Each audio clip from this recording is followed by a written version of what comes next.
visitors. Welcome. It was feeling a little dead around here. May I introduce myself? I'm Mrs. J.T. Pittard.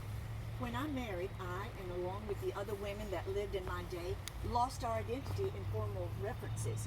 But for the record, I was born Georgia Irwin Macmillan. My family is buried right there. But I'll save their tale for another day. Tonight, I want to talk to you about a young woman whose life history was absolutely remarkable for the time period in which she lived.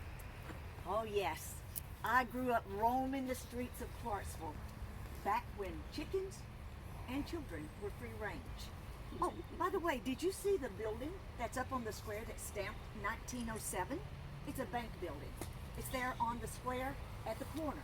Well, Aunt Mandy's house stood on that same spot in the late 1800s. She was a pioneer for her day. Imagine a black businesswoman who ran a restaurant on the square, almost unheard of. As a small child, I scurried down the street and around to Aunt Mandy's back door, hoping to beg a morsel from her. Ah, the smell of her gingerbread just lured me right in. I still remember her old-fashioned fireplace. She would make loaves and loaves of gingerbread in a big pan that was all divided up and then set it on a frame in front of her fireplace. It was always a treat going to see Aunt Mandy. And when she saw me, she would open those capacious arms of hers and envelop me in a warm embrace. And afterwards, a gingerbread treat was always forthcoming. Oh, I can almost taste it today. But I began to write down my memories in 1927. Oh, this cemetery holds secrets that we'll never know. But deed records don't lie. And it's all there in a fine script. Amanda Days owned 100 acres or more of land. And in 1888, that was about 1/3 of all the land that was owned by free people of color. And she loved this community. Aunt Mandy and her husband Charles, we called him Uncle Charlie, are buried right there. No, there's no inscripted stones.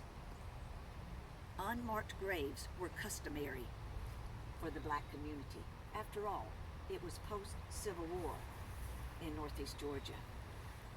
Uncle Charlie married Aunt Mandy later in his life. And though he was much, much older than she, he always took good care of her and her son Joseph. As for Charles Days, he was a merchant prior to the Civil War, and then later became a registrar for the county during Reconstruction. And it was during Reconstruction that a lot of the freedmen and the formerly enslaved people continued to work for the wealthy families in this area. The Stanfords were one of the first families to live in grand style here in Clarksville. Oh, and by the way, their gravesite is much fancier than the Days. And you walked by their gravesite just down the path here. Have you ever heard of Wildwood Circle? No? Well, Wildwood Circle is just over there, behind that too fancy, too modern pharmacy with a too bright sign. Oh, do I miss Turpin Drugstore on the square. But I digress. The Stanfords built a big house on Wildwood Circle. You can still see the rock walls that trail across the land that belonged to Mr. Stanford. And by the way, Uncle Charlie fathered 3 children by one of the Stanford's house servants. Her name was Lucy. But let's get back to Amanda Days. Amanda was a very generous woman, and it was more than just simple samples of spice cake. Her legacy is still visible just down from Washington Street. Do you know Pitts Park?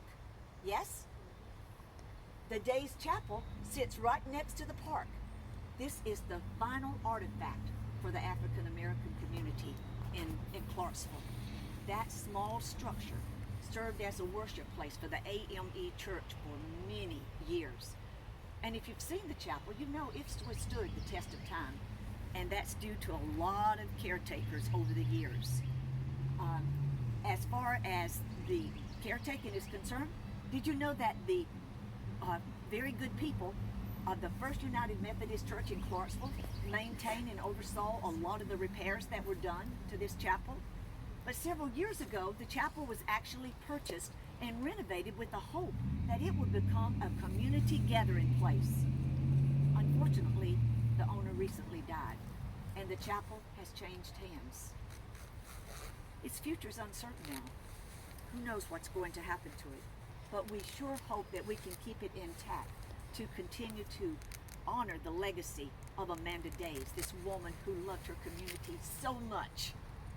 Yes, Aunt Mandy and Uncle Charlie loved their community, and that's borne out by the fact that they left the land and the chapel to it. Now, my question for you all, what will your legacy be?